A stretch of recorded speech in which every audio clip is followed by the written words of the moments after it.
Voy a darle grabar.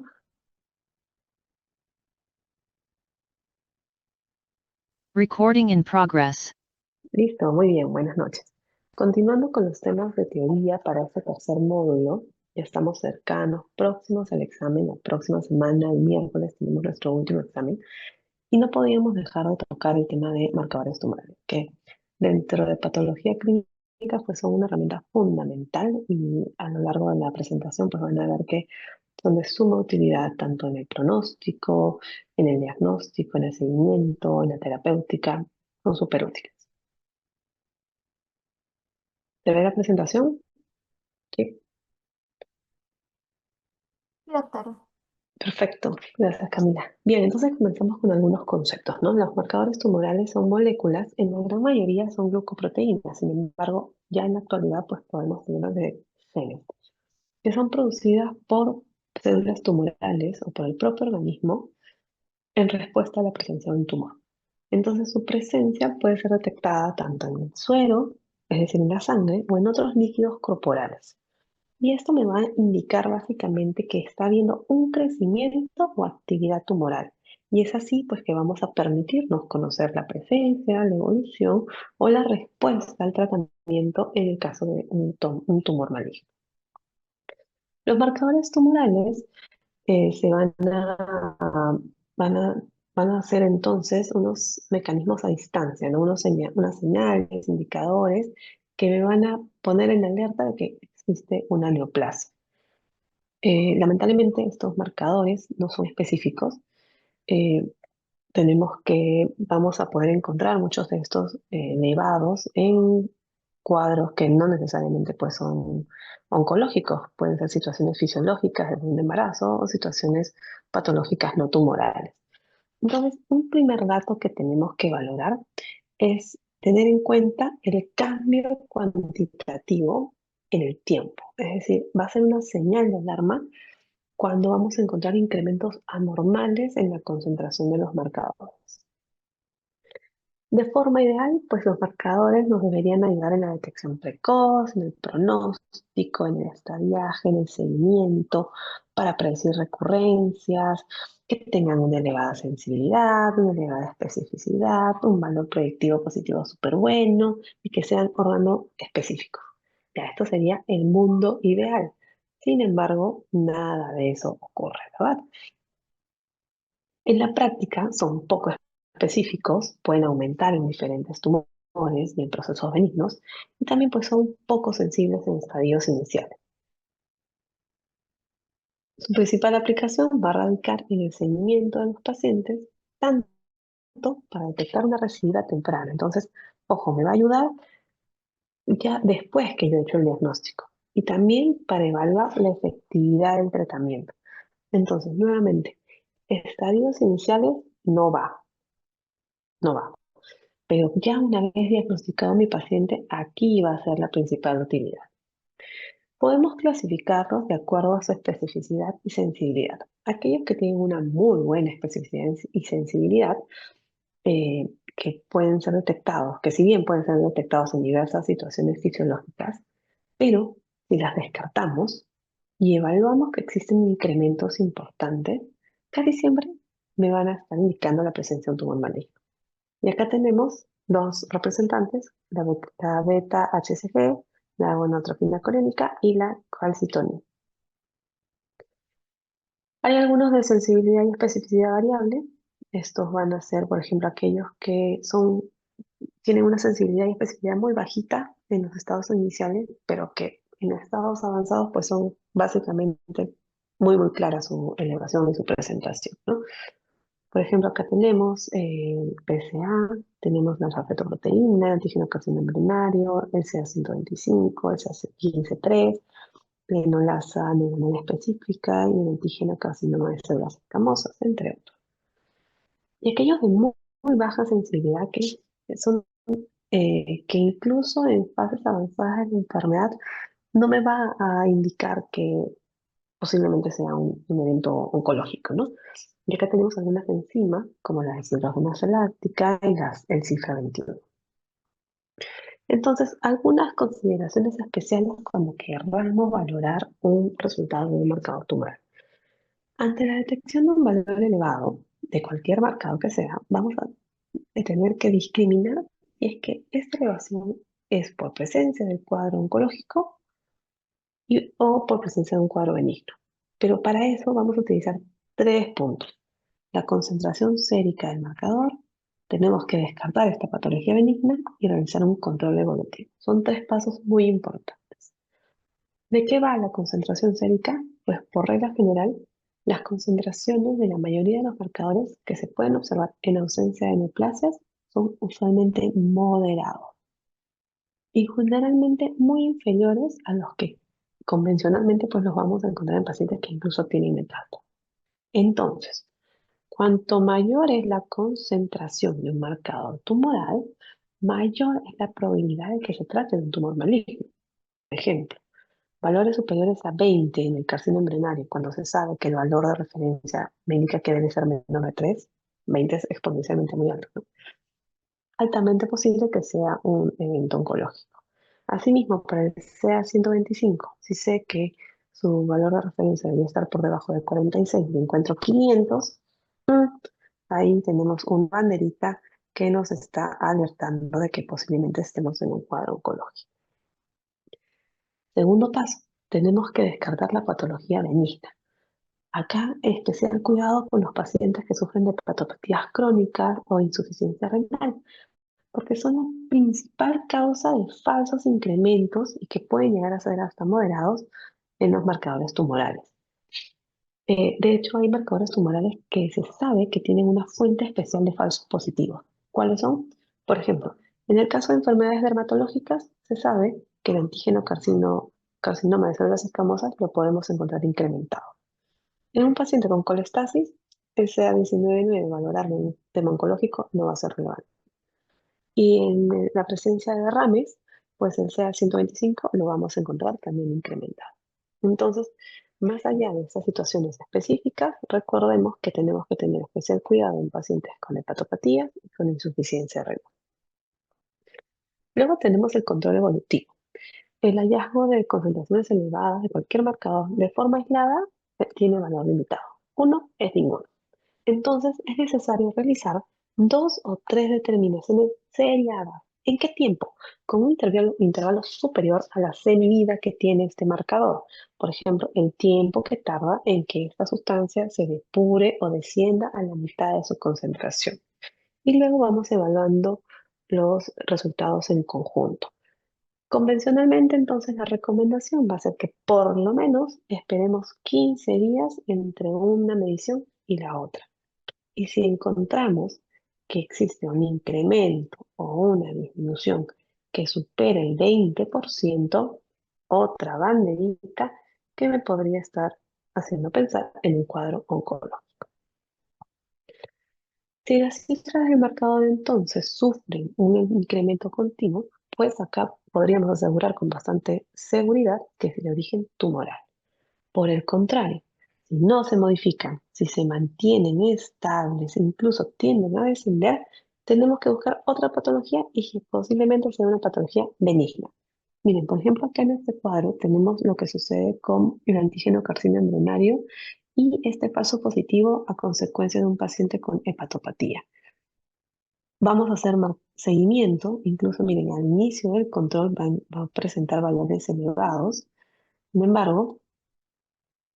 Sin embargo, es necesario evaluarlo en el tiempo y vemos que en el transcurrir de los meses, el paciente que tiene más bien, que inició con valores relativamente normales, pero con la alta sospecha, vemos que ya en el transcurso de la evolución tiene una progresión con una elevación mayor al 20%.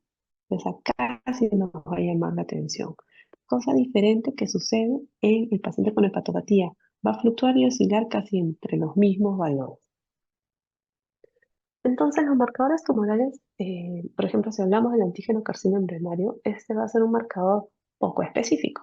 Lo podemos encontrar elevado en muchos cuadros oncológicos, miren, a nivel del cerebro, a nivel pulmonar, a nivel de vejiga, a nivel otorrino, a nivel de tiroides, a nivel de mamas, estómago, páncreas. Entonces, acá sí prevalece el tema de que no es un marcador específico. A nivel renal, colon. Sin embargo, vamos a comentar algunos y con su especial utilidad. En el caso del antígeno carcinoma embrionario, tenemos que es una proteína de origen fetal. ¿Y para qué nos va a ayudar? Pues para cáncer de colon. ¿Pero para qué? Para la vigilancia. Vamos a ver que, pues obviamente vamos a encontrar incrementado en los casos de metástasis a nivel hepático, si es que, y sabiendo que su depuración es a partir de este órgano, pues lo vamos a encontrar incrementado también si es que hay lesión a nivel hepática. O como ya hemos visto, puede incrementarse en otros tipos de cuadros tumorales, pero también podemos encontrarlo en algunas patologías benignas, como cuál, la enfermedad inflamatoria intestinal, pancreatitis y enfermedades hepáticas. Pero miren, con valores discretos menores a 25. Y ojo que el uso de tabaco es una recomendación para valorar el resultado del laboratorio, porque puede ayudar a elevar los niveles del antígeno carcinoma embrionario de manera discreta. Luego tenemos el antígeno prostático específico. Es un nombre específico, ¿sí? Es una glucoproteína producida a partir del tejido prostático normal y maligno. Ojo, entonces, desde acá nomás le podemos deducir que hay cuadros benignos que pueden elevar este marcador. Tiene una buena especificidad. Si consideramos, por ejemplo, un límite de referencia mayor a 4. Si es que, ya hemos dicho, no podemos valorar solamente un dato, un resultado. Entonces, si es que en el tiempo y en los controles anuales vemos que existe una velocidad de incremento con una diferencia mayor a 0,75 nanogramos mililitro entre un año y otro, ya lo vamos a considerar anormal. Ojo que el PSA aumenta con la edad y también su aumento nos puede indicar la extensión tumoral, es decir, ya salió de cápsula. Así que para su interpretación hay que tener presente la edad del paciente.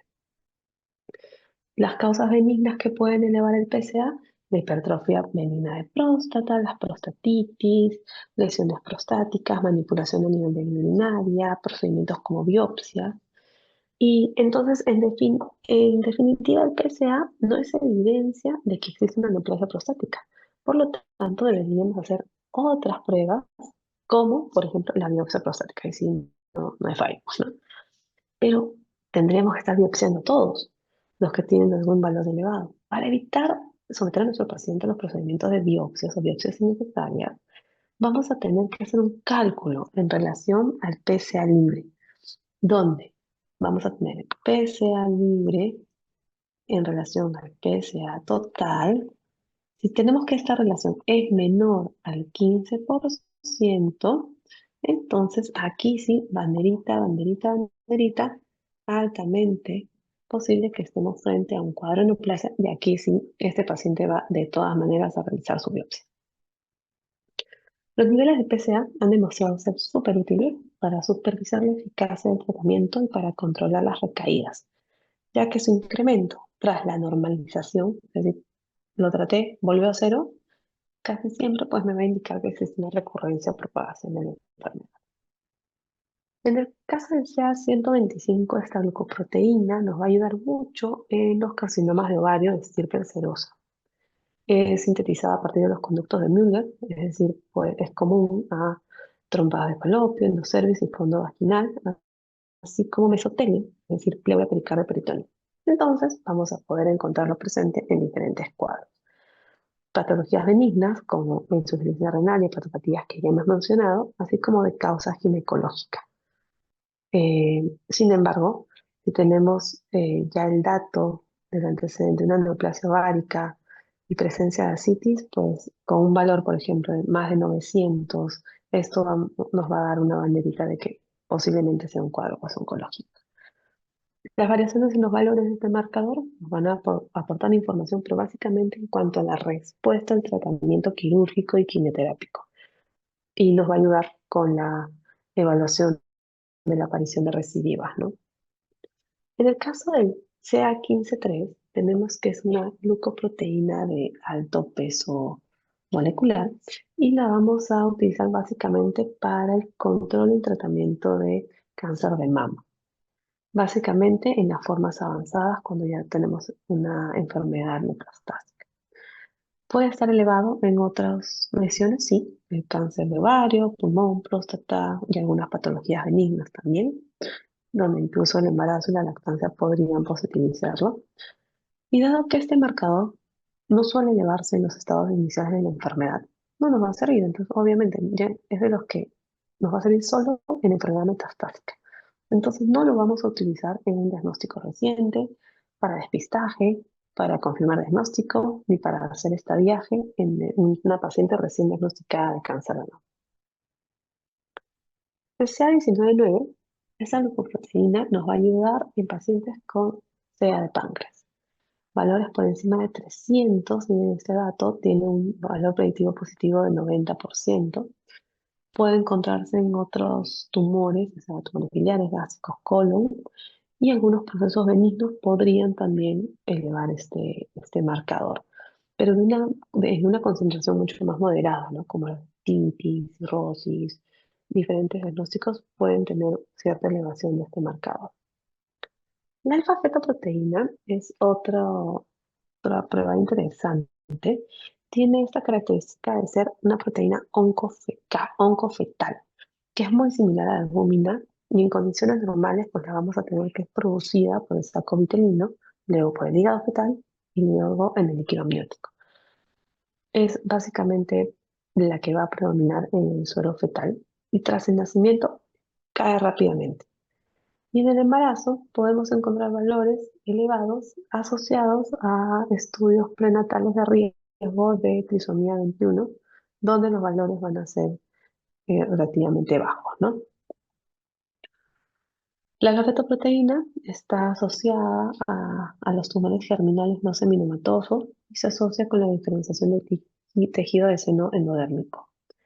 La safetoproteína muestra valores muy elevados del casi 60%. ¿En qué diagnóstico nos va a ayudar de sobremanera? En los hepatocarcinomas. Sin embargo, considerar los falsos positivos que pueden ser a consecuencia de hepatopatías benignas como cirrosis, hepatitis o incluso cuadros tóxicos asociados a drogas. La gonatrofina coriónica humana es una glicoproteína que se produce en condiciones normales en el citoplast de la placenta y que comienza a elevarse a partir del octavo día después de la implantación. Tiene un pico máximo a la semana 10-12, siendo su valor de referencia menor de 2, ¿no? Menor de 5. La especificidad es muy elevada, pero podemos tener falsos positivos en los cuadros donde hay lesión a nivel de tejido intestinal, como puede ser una úlcera gastrodenal, en cirrosis hepática, en enfermedad intestinal inflamatoria y en embarazos patológicos, ya sea el estuterino o la gestación molar. La gonadotropina coriónica humana vamos a encontrarla elevada en la enfermedad trofoblástica, particularmente en el coriocarcinoma, del 100% de los casos, y en tumores germinales. Seminomas puros, algunos casos, y en los no seminomatosos, como ya habíamos dicho, básicamente vamos a estar asociando a el 80% de esto. Acá les voy a dejar unas tablitas donde se hace mención a los diferentes marcadores y algunas causas de que aparezcan falsos positivos, ¿no? Como ya habíamos mencionado, la enfermedad de fetoproteína en enfermedades hepatobiliares, embarazo, pero su principal utilidad es en el carcinoma hepatocelular, cáncer gástrico, también nos puede ver, y en tumores germinales, ¿no? Entonces, podemos ver que muchos de estos van a confluir, por lo que uno casi no va a ser tan específico, salvo algunas excepciones. Y en este caso, también continúa la lista con algunos otros marcadores. Sin embargo, muchos de los que les he comentado son los clásicos, ¿no? Los que siempre se ha hablado. Sin embargo, hoy en día, con tantas tecnologías nuevas en el laboratorio, Pues básicamente lo que se busca es trabajar en base a la proteómica, ¿no? Buscando la estructura, la función y patrones de expresión de proteínas asociadas a estas lesiones, buscando integrar esto con la genómica y el análisis de la expresión de estos genes o de la transcriptómica, con la esperanza de que de crear biomarcadores que nos permitan ahora sí identificar cáncer en estado temprano, que nos permitan pronosticar la eficacia del tratamiento y la probabilidad de que el cáncer recidive. Ya hay algunos que nos están ayudando y a continuación se los voy a mencionar. Por ejemplo, tenemos la actividad de la enzima tiopurina S-metiltransferasa, que es básicamente la prueba del gen TPMT, que nos va a ayudar en la leucemia linfoblástica aguda. Vamos a utilizar sangre, o puede también trabajarse con células de hisopado, y nos va a ayudar justamente a pronosticar el riesgo de mielodepresión cuando hay una afectación severa de la médula ósea por el tratamiento de tiopurina. Es decir, me va a ayudar a valorar cuán bien el paciente va a llevar el tratamiento. Luego tenemos, por ejemplo, el análisis de 5 proteínas del OVA1, que se denomina, utilizado para el cáncer de ovario. También utilizo sangre y me permite evaluar tumores pélvicos antes de la cirugía cuando se sospecha que fue un cáncer de ovario. En este caso, sí me va a ayudar, por ejemplo, de manera previa a una terapéutica radical, ¿no? Tenemos el antígeno de cáncer de vejiga, el BTA, nos puede ayudar también el cáncer de riñón, cáncer de uréter. Utilizo como muestra la orina y me permite vigilar a los pacientes con cáncer de vejiga confirmado que ya hayan tenido pues, los estudios previos, ¿no? Luego tenemos el ARN mensajero para el PSA3, que es para el cáncer de próstata, lo trabajo en la orina después de haber realizado un examen de próstata y me va a ayudar a determinar si es necesaria una biopsia después de obtener un resultado negativo. Este, este marcador de carga mutacional del tumor, muy útil en tumores sólidos, es en base a sangre, me permite, su utilidad está relacionada a buscar la eficacia de los inhibidores de puntos de control inmunitarios en múltiples tipos de cáncer. Es decir, me permite identificar cuáles son los puntos en los que voy a poder definir el tratamiento. Luego tenemos células tumorales circulantes de origen epitelial para cáncer de mama, cáncer de próstata, cáncer colorectal. También trabajo en sangre y me va a ayudar para tomar decisión clínica y evaluar pronóstico. Tenemos evaluación de cromosomas para cáncer de vejiga, para leucemia linfocítica crónica y 17P, tenemos para carcinoma hepatocelular, tenemos los genes de fusión, el BCR-ADN, cromosoma Filadelfia, que seguro ya lo hemos mencionado en otras clases, para la leucemia mieloide crónica, linfoblásica aguda o mielógena aguda, que nos permite confirmar el diagnóstico y pronosticar la respuesta a la terapia dirigida, ¿no? Vamos a poder elegir el tratamiento y controlar el estado de la enfermedad. La gastrina también es otro marcador interesante, el JAK2, el KRAS, el BCL2. Y bueno, y esto me lleva a utilizar y a comentarles un poquito sobre esta nueva definición, que no es tan nueva, que es la de biopsia líquida. Sabemos pues que las biopsias son la de nuestros amigos, nuestros colegas de anatomía patológica. Sin embargo, ellos trabajan en tejido. Quienes trabajamos sobre los líquidos corporales somos nosotros, patología clínica. Y entonces esta definición es un poquito que confluye y une estas dos especialidades tan lindas. Es un término acuñado hace casi una década, eh, donde nos definen que es una técnica diagnóstica no invasiva que va a permitir establecer un perfil molecular tumoral a partir al inicio del tratamiento y valorando la progresión de la enfermedad. Y acá la ventaja, ¿no? Donde muchas veces en anatomía patológica, en una biopsia convencional, pues tienes el tejido, tienes una única muestra en un único momento, ¿no? Es como que la fotografía. En cambio, al poder trabajar con otro tipo de muestras, podemos hacer una evaluación en el tiempo. Vamos a buscar el ADN tumoral circulante Vamos a buscar células tumorales circulantes o exosomas o ARN plaquetario, ARN tumoral circulante en diferentes fluidos, ¿no? Ya sea el plasma o la sangre, el suero, líquido pleural, orina, líquido cefalorraquídeo, entre otros, ¿no? Siendo el más frecuente y el más estudiado hasta la fecha en sangre. Sin embargo, todavía con precaución. Los resultados, utilizando diferentes técnicas, han mostrado también diferentes grados de precisión. Entonces, por eso todavía con mucho cuidado se está utilizando, ¿no?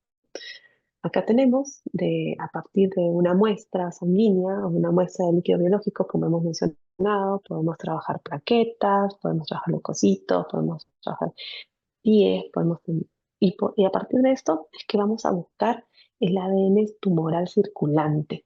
Podemos trabajar también vesículas extracelulares, las células tumorales, y podemos evaluar de mutaciones puntuales, amplificaciones de lesiones, translocaciones y estados de metilación. Todo esto fue un boom que, miren, fue a partir del 2014. Comenzó 2014, 2016, 2017, 2018. ¿Qué pasó? Acabó un lapsus, ¿no? Hasta el 2022 nos cayó la pandemia y eso bloqueó un poquito el tema del avance en estas investigaciones. Sin embargo, se ha retomado con fuerza y este año pues ya se ha asociado a estudios de metabolómica, a estudios de secuenciamiento de nueva generación, buscando sobre todo también correlacionar los hallazgos entre las biopsias convencionales y las biopsias líquidas, ¿no? Los hallazgos de estos estudios en sangre. Y no solamente confinados a un tipo de cáncer, sino tenemos estudios a nivel de lesiones oncohematológicas, lesiones hepáticas, pancreáticas, pulmonares. Y es que la oncología suponemos que va a tener todo un revuelo porque de lo que se espera trabajar con la biopsia líquida es poder tener mayores herramientas. El laboratorio va a poder dar muchas más herramientas al clínico para abordar desde el punto de vista de prevención, desde el punto de vista pronóstico, terapéutico. Listo. Bien. Y entonces,